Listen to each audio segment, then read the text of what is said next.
Hi, everyone. Today, I want to share with you some selections from Carl Sagan's book, The Demon Haunted World: Science as a Candle in the Dark, which was published in 1996. This book was the focus of one of our reading groups during the pandemic, starting back in July 2021. Once again, it's painful to have to leave so much on the cutting room floor that was such a joy to read. So many quips, turns of phrase, anecdotes, and biting questions. But alas, such is the way of things. I'd love to go into detail about how the term flying saucer originated as a journalistic misquote from someone who observed a strange phenomenon from none other than our very own Mount Rainier, right here in Washington State. And I'd love to recount the adventures of the hoaxsters behind the whole crop circles sensation, but I simply can't. I don't even have enough time to cover UFOs as their own separate topic.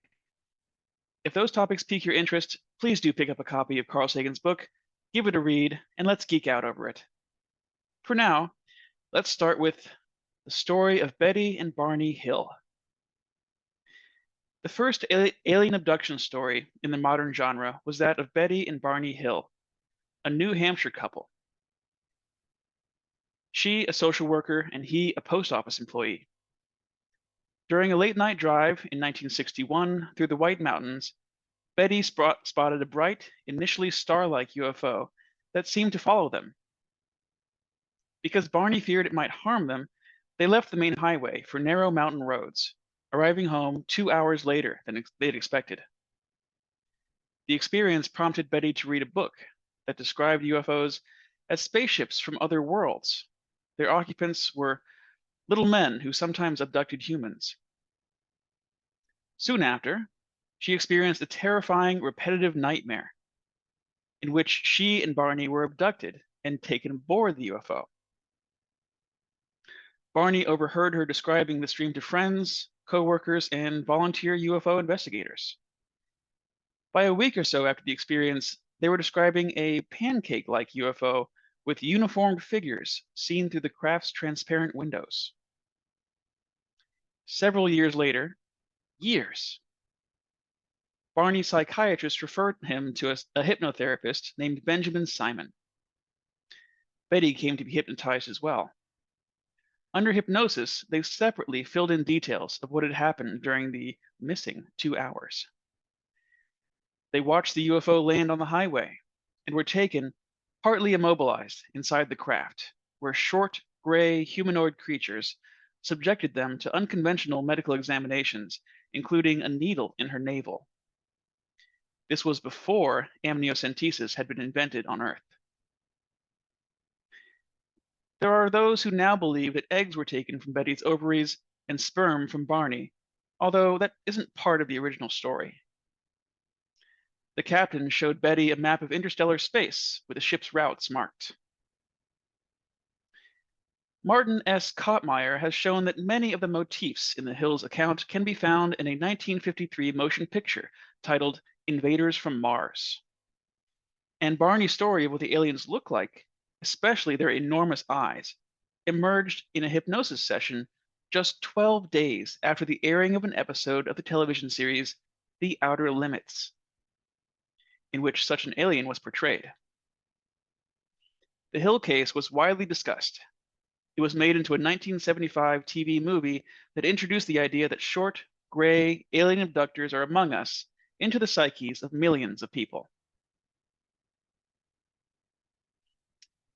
The University of Washington psychologist Dr. Elizabeth Loftus has found that even unhypnotized subjects can easily be made to believe they saw something they didn't.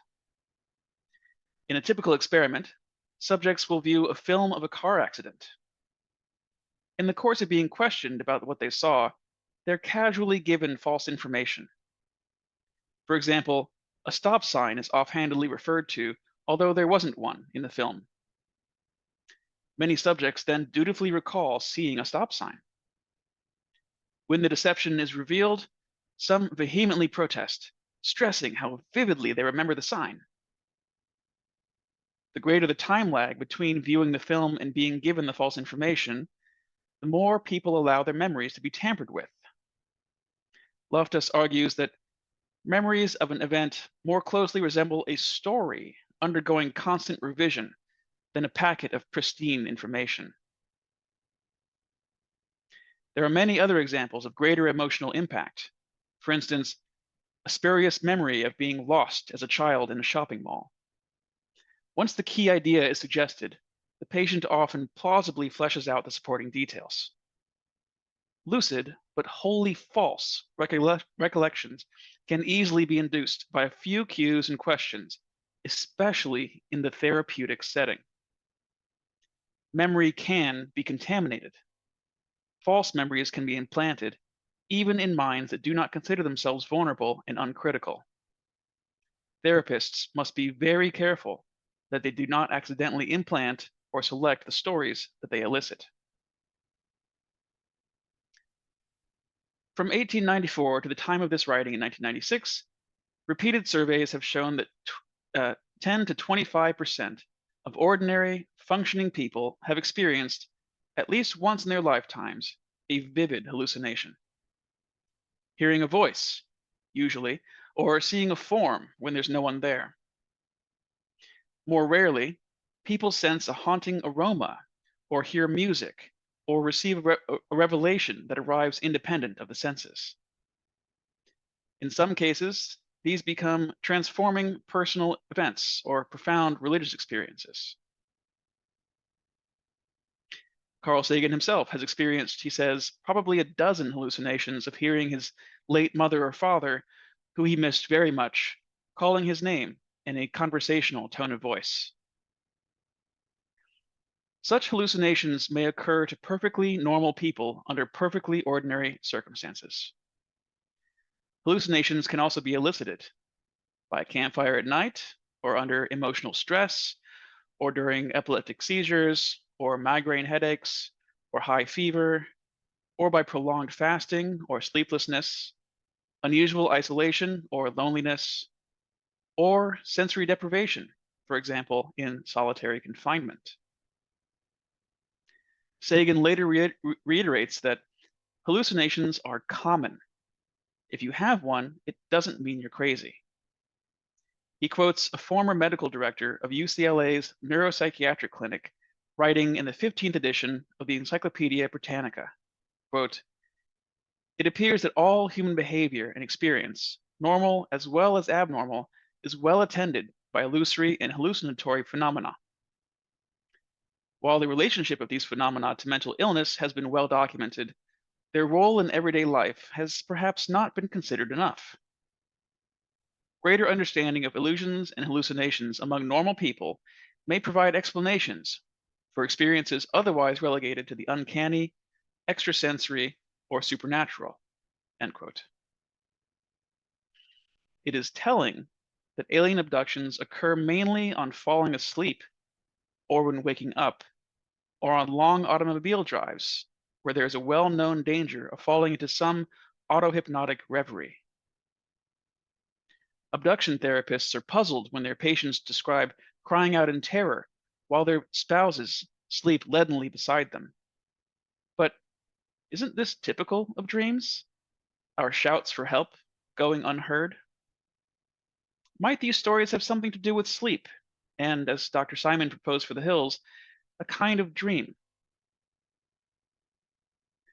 A common, although insufficiently well-known psychological syndrome, rather like alien abduction, is called sleep paralysis. Many people experience it. It happens in that twilight world between being fully awake and fully asleep. For a few minutes, maybe longer, you're immobile and acutely anxious. You feel a weight on your chest, as if some being is sitting or lying there. Your heartbeat is quick, your breathing labored.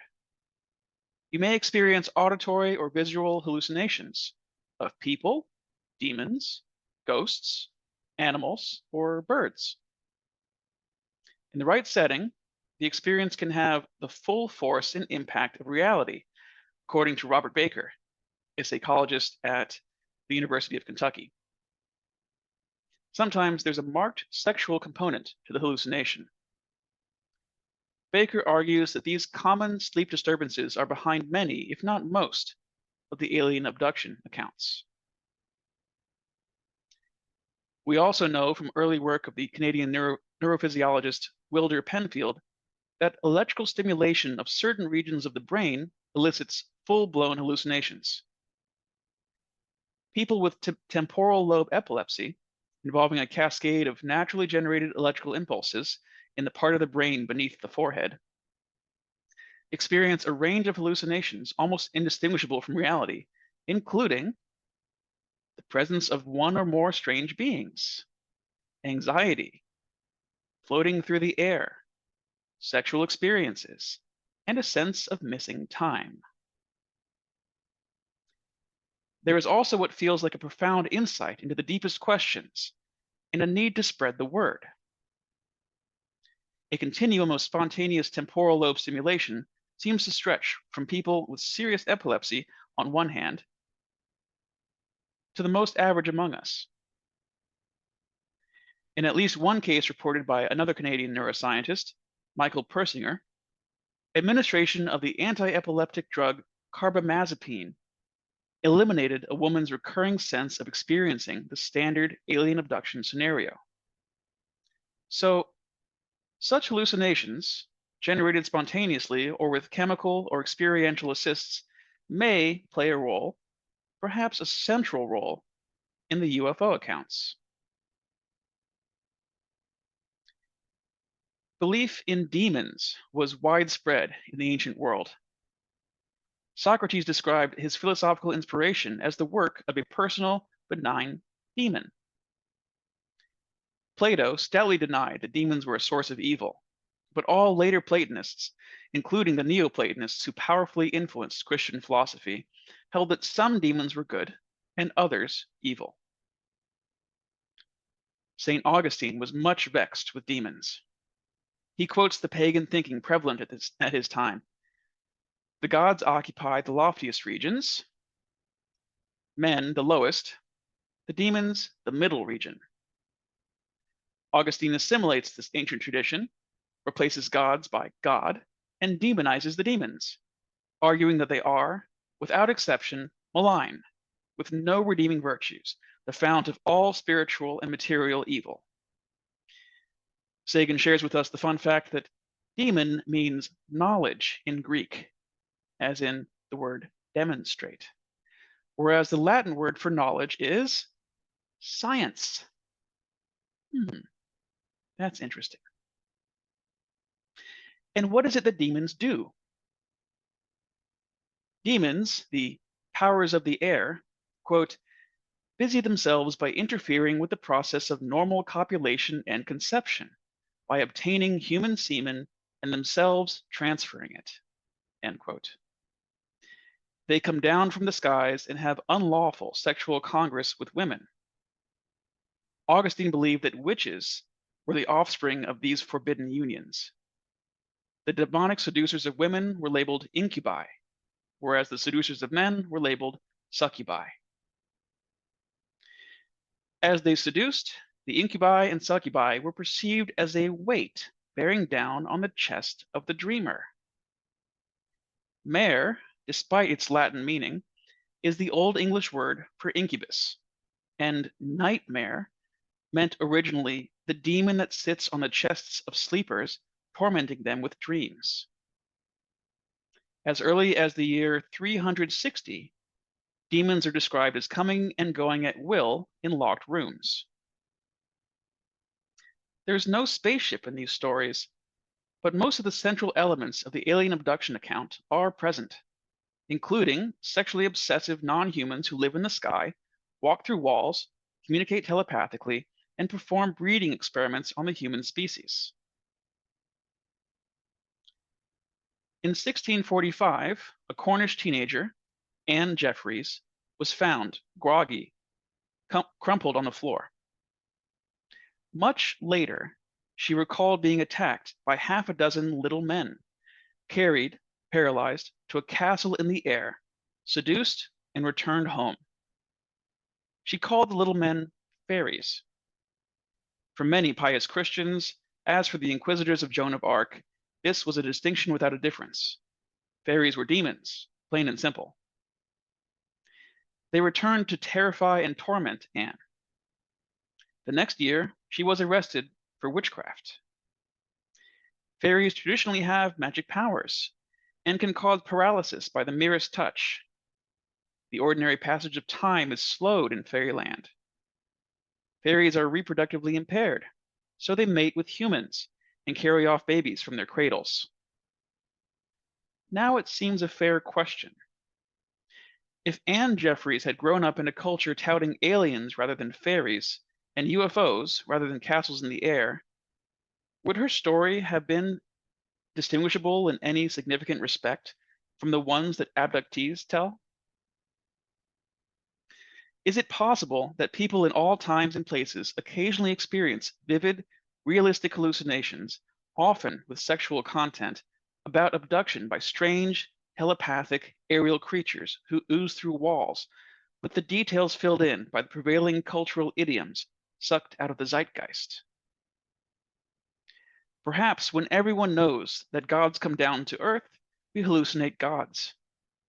When all of us are familiar with demons, it's incubi and succubi. When fairies are widely accepted, we see fairies. In an age of spiritualism, we encounter spirits. And when the old myths fade and we begin thinking that extraterrestrial beings are plausible, then that's where our imagination tends as we drift off to sleep or begin to awaken. Think of the power of repetitive imagery in advertising, especially to suggestible viewers and readers. It can make us believe almost anything, even that smoking cigarettes is cool. In our time, supposed aliens are the subject of innumerable science fiction stories, novels, TV dramas, and films. UFOs are a regular feature of the weekly tabloids. One of the highest grossing motion pictures of all time, circa 1996, is about aliens very like those described by abductees. Alien abduction accounts were comparatively rare until 1975, when a credulous TV dramatization of the case of Betty and Barney Hill was aired. Another leap into prominence occurred after 1987, when Whitley Strieber's book Communion, reportedly a first-hand abduction account with a haunting cover painting of a large-eyed alien, was published and became a bestseller. In contrast, we hear very little lately about incubi, elves, and fairies. Where have they gone?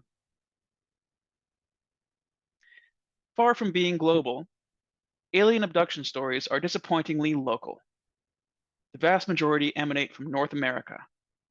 They hardly transcend American culture. In other countries, bird-headed, insect-headed, reptilian, robot, and blonde-haired, blue-eyed aliens are reported. The last, predictably, from Northern Europe. Each group of aliens is said to behave differently. Clearly, cultural factors are playing an important role. Despite the apparent variety of extraterrestrials, the UFO abduction syndrome portrays a banal universe. The form of the supposed aliens is marked by a failure of imagination and a preoccupation with human concerns. Not a single being presented in all these accounts is as astonishing as a cockatoo would be if you had never seen a bird. Any textbook on protozoology or bacteriology or mycology is filled with wonders that far outshine the most exotic descriptions from the alien abductionists. The believers take the common elements in their stories as tokens of veracity, rather than as evidence that they have contrived their stories out of a shared culture and biology. Obsession with demons began to reach a crescendo in 1484, when Pope Innocent VIII issued his famous bull that initiated the systematic accusation, torture, and execution of countless witches all over Europe. Despite the even-handed members of both sexes in the language of the bull, unsurprisingly, it was mainly girls and women who were persecuted. Pope Innocent worried that if the abominations and enormities in question remain unpunished, the souls of multitudes face eternal damnation. And so the Pope appointed Henry Kramer and James Sprenger to write a comprehensive analysis using the full academic armory of the late 15th century. With exhaustive citations of scripture and of ancient and modern scholars, they produced the Malleus Maleficarum, the Hammer of Witches, aptly described as one of the most terrifying documents in human history. What the Malleus comes down to, pretty much, is that if you're accused of witchcraft, you're a witch. And torture is an unfailing means to demonstrate the validity of the accusation. Little attention is given to the possibility that accusations might be made for impious purposes, jealousy, say, or revenge, or the greed of the inquisitors who routinely confiscated for their own private benefit the property of the accused. The Malleus in hand, and the Pope's encouragement guaranteed, inquisitors began springing up all over Europe. It quickly became an expense account scam. All cost of investigation, trial, and execution were borne by the accused or her relatives, down to per diems for the private detectives hired to spy on her, wine for her guards, banquets for her judges, the travel expenses of a messenger sent to fetch a more experienced torturer from another city, and the firewood, tar, and hangman's rope. Then there was a bonus to the members of the tribunal for each witch burned. The convicted witch's remaining property, if any, was divided between the church and the state. As this legally and morally sanctioned mass murder and theft became institutionalized, and as a vast bureaucracy arose to serve it, attention was turned from poor old women to the middle class and well-to-do of both sexes. In Britain, witch finders, also called prickers, were employed, receiving a handsome bounty for each girl or woman they turned over for execution. They had no incentive to be cautious in their accusations. Typically, they looked for devil's marks, scars or birthmarks that, when pricked with a pin, neither hurt nor bled. A simple sleight of hand often gave the appearance that the pin penetrated deep into the witch's flesh. When no visible marks were apparent, invisible marks sufficed. Upon the gallows, one mid-17th century pricker confessed that he had been the death of over 220 women in England and Scotland for the gain of 20 shillings apiece. No one knows how many were killed altogether. Perhaps hundreds of thousands, perhaps millions. Those responsible for prosecuting, torturing, judging, burning, and justifying were selfless. Just ask them. And they could not be mistaken. In such a case, the Catholic Church would be committing a great crime by burning witches. Those who raised such possibilities were thus attacking the Church and ipso facto committing a mortal sin. Critics of witch burning were punished and, in some cases, themselves burnt. The inquisitors and torturers were doing God's work, after all. They were saving souls. They were foiling demons. If we don't know what we're capable of, we cannot appreciate measures taken to protect us from ourselves. Reviewing the history of European witch mania is an aperture to human self-knowledge. If we focus on what was considered acceptable evidence and a fair trial by the religious and secular authorities in the 15th to 17th century witch hunts, many of the novel and peculiar features of the 18th century US Constitution and Bill of Rights become clear, including trial by jury, prohibitions against self-incrimination and against cruel and unusual punishment, freedom of speech and the press, due process, the balance of powers, and the separation of church and state. Friedrich von Spee was a Jesuit priest who had the misfortune to hear the confessions of those accused of witchcraft in the German city of Würzburg. In 1631, he published Cautio Criminalis, Precautions for Prosecutors, which exposed the essence of this church-state terrorism against the innocent. Before he was punished, he died of the plague, as a parish priest serving the afflicted. Here is an excerpt from his whistleblowing book describing the mechanics of a witch hunt.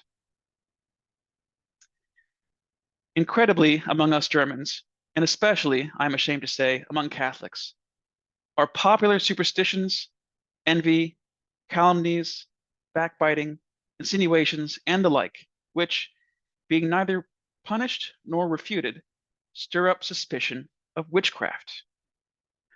No longer God nor nature, but witches are responsible for everything.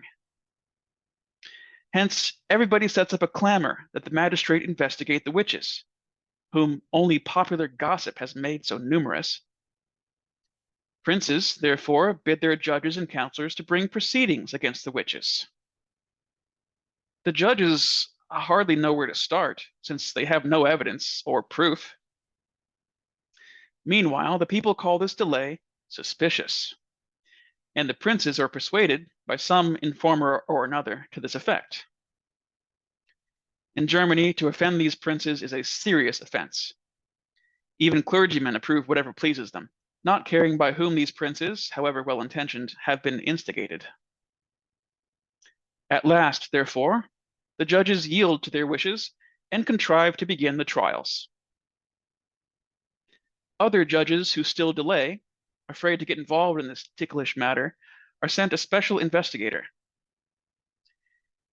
In this field of investigation, whatever inexperience or arrogance he brings to his job is held as zeal for justice. His zeal for justice is also wedded by hopes of profit, especially for a poor and greedy agent with a large family, when he receives a stipend, so many dollars per head for each witch burned, besides the incidental fees and perquisites which investigating agents are allowed to extort at will from those they summon. If a madman's ravings or some malicious and idle rumor points to some helpless old woman, she is the first to suffer. Yet to avoid the appearance that she is indicted solely on the basis of rumor without other proofs, a certain presumption of guilt is obtained by posing the following dilemma. Either she has led an evil and improper life, or she has led a good and proper one. If an evil one, then she should be guilty. On the other hand, if she has led a good life, this is just as damning, for witches dissemble and try to appear especially virtuous. Therefore, the old woman is put in prison. A new proof is found through a second dilemma. She is either afraid or not afraid. If she's afraid, hearing of the horrible tortures used against witches, this is sure proof, for her conscience accuses her. If she does not show fear, trusting in her innocence, this too is proof, for witches characteristically pretend innocence and wear a bold front. Lest these should be the only proofs, the investigator has his snoopers, often depraved and infamous, ferret out all her past life. This, of course, cannot be done without turning up some saying or doing of hers, which men so disposed can easily twist or distort into evidence of witchcraft. Any who have borne her ill now have ample opportunity to bring against her whatever accusations they please, and everyone says that the evidence against her is strong. And so she is hurried to the torture, unless, as often happens, she was tortured on the very day of her arrest. In these trials, nobody is allowed a lawyer or any means of fair defense, for witchcraft is reckoned an exceptional crime of such enormity that all rules of legal procedure may be suspended, and whoever ventures to defend the prisoner falls himself under suspicion of witchcraft, as well as those who dare utter a protest in these cases, or to urge the judges to exercise prudence, for they are forthwith labeled supporters of witchcraft. Thus, everybody keeps quiet out of fear, so that it may seem that the woman has an opportunity to defend herself. She is brought into court, and the indications of her guilt are read and examined, if it can be called an examination. Even though she denies these charges and answers every accusation, no attention is paid, and her replies are not even recorded. All the indictments retain their full force and validity, however perfect her answers to them. She is ordered back into prison, there to consider more carefully whether she will persist in obstinacy. For, since she has already denied her guilt, she is obstinate. Next day, she is brought out again, and hears a decree of torture, just as if she had never refuted the charges. Before torture, however, she is searched for amulets. I'll go ahead and skip over the details. After she's been searched, she is tortured to make her confess the truth. That is, to declare what they want, for naturally, anything else will not and cannot be the truth. They start with the first degree, that is, the less severe torture. Although exceedingly severe, it is light compared to those tortures which follow. Wherefore, if she confesses, they say the woman has confessed without torture. Now, what prince can doubt her guilt when he is told she has confessed voluntarily without torture? She is therefore put to death without scruple. But she would have been executed even if she had not confessed, for once the torture has begun, the die is already cast. She cannot escape. The result is the same, whether she confesses or not. If she confesses, her guilt is clear. She's executed. All recantation is in vain. If she does not confess, the torture is repeated, sometimes multiple times. In exceptional crimes, the torture is not limited in duration, severity, or frequency. If, during the torture, the old woman contorts her features with pain, they say she is laughing. If she loses consciousness, she is sleeping or has bewitched herself into silence. If, however, she dies under so much torture, they say the devil broke her neck. She can never clear herself. The investigating committee would feel disgraced if it acquitted a woman. Once arrested and in chains, she has to be guilty, by fair means or by foul. More understanding or learned priests cannot visit her in prison, lest they counsel her, or inform the princes of what goes on. Nothing is more dreaded than that something be brought to light to prove the innocence of the accused.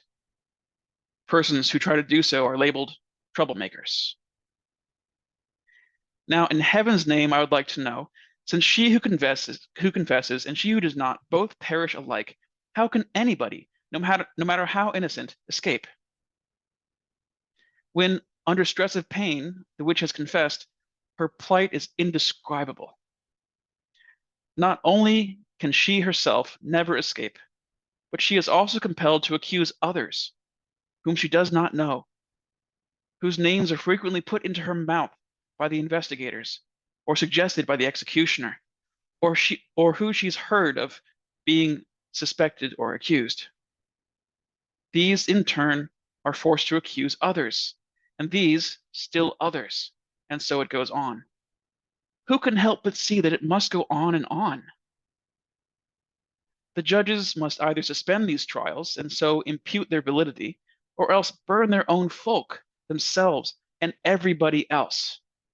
For all, sooner or later, are falsely accused, and if tortured, all are proven guilty. Thus, eventually, those who at first clamored most loudly to feed the flames are themselves involved, for they rashly failed to see that their turn too would come. Thus, heaven justly punishes those who, with their pestilent tongues, created so many witches and sent so many innocent to the stake. Back to Sagan. The witch mania is shameful. How could we do it? How could we be so ignorant about ourselves and our weaknesses? How could it have happened that the most advanced, the most civilized nations on earth? Why is it so resolutely supported by conservatives of the day, monarchists, and religious fundamentalists? Why opposed by liberals of the day, Quakers, and followers of the Enlightenment? If we're absolutely sure that our beliefs are right and that those of others are wrong, that we're motivated by good and others by evil, that the King of the universe speaks to us and not to adherents of very different faiths, that it is wicked to challenge conventional doctrines or to ask searching questions, that our main job is to believe and obey, then the witch mania will recur in its infinite variations down to the time of the last man. From across 2 centuries, it's hard to recapture the frenzied mood that made the French and the wild Irish seem so grave a threat that we were willing to surrender our most precious freedoms here in the United States. Whatever the problem is, the quick fix is to shave a little freedom off the Bill of Rights. The pretexts change from year to year, but the result remains the same, concentrating more power in fewer hands and suppressing diversity of opinion, even though history and experience plainly show the dangers of such a course of action. Without a doubt, improved public understanding of superstition and skepticism might have helped to short-circuit the whole train of causality. If we fail to understand how it worked in the last round, we won't recognize it as it emerges in the next. And that's where I'll leave it for today. Now, I'd love to hear your thoughts. Let's discuss. Thank you.